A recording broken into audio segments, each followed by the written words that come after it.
Hello, I chose to do my lesson plan on digraphs to support the building of decoding skills in my first grade setting. Essentially, what my lesson sequence would be to teach the children the digraphs SH, CH, TH, and WH by first showing them images of a shoe, a chair, a thumb, and a whale. By showing them the pictures, I'd simply ask the students to identify what those words were, and then I would put up the letters SH, CH, TH, and WH in no particular order, and ask the students to match the digraphs to what they believe would be the appropriate picture.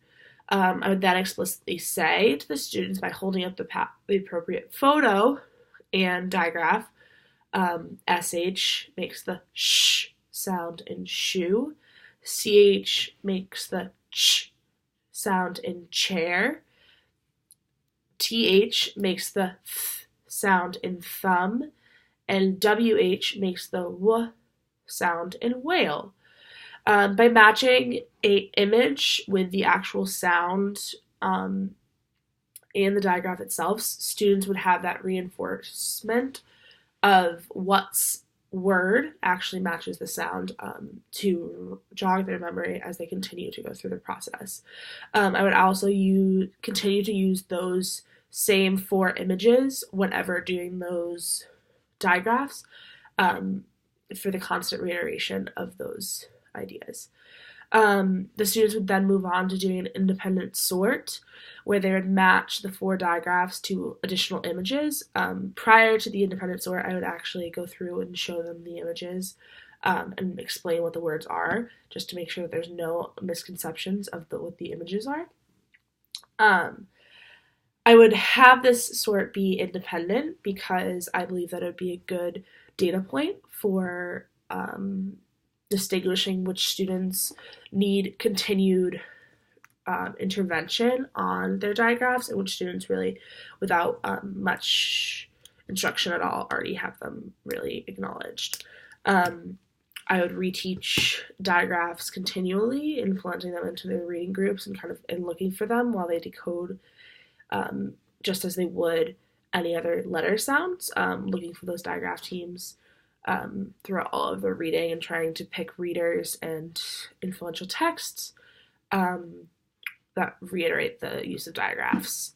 In terms of the benefits for ELs, I believe that this explicit instruction of digraphs review and also letter sound review at the beginning of first grade would be a good use for all students, but especially ELs because of the possible regression that could happen over the summer. Oftentimes, digraphs are introduced in kindergarten, but just as it's important to review the actual sounds of the letters and long and short vowel sounds, it would be really important to reteach those digraph sounds to the first grade students as well. In addition to summer regression for all students, ELs would benefit from this practice because it's just an additional support of explicit instruction of what these letters combinations are. As ELs are exposed to two languages already in their lives, it would be very important to explicitly teach what these what these digraphs look like, in addition to showing them in varied manners, because they are at an often disadvantage because they are learning both languages they are learning their first language as a first grader. They're not proficient in all oral language oftentimes. It would be important to teach explicitly what these teams look like in addition to the sounds. I would find that it's important to teach digraphs and eventually the beginning digraphs, ending digraphs, consonant clusters, and other blends explicitly before moving on to integrated. lessons with these, such as during reading groups, or when they're trying to write the words.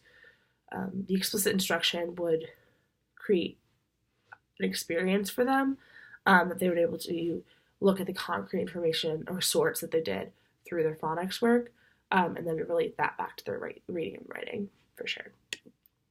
Thank you.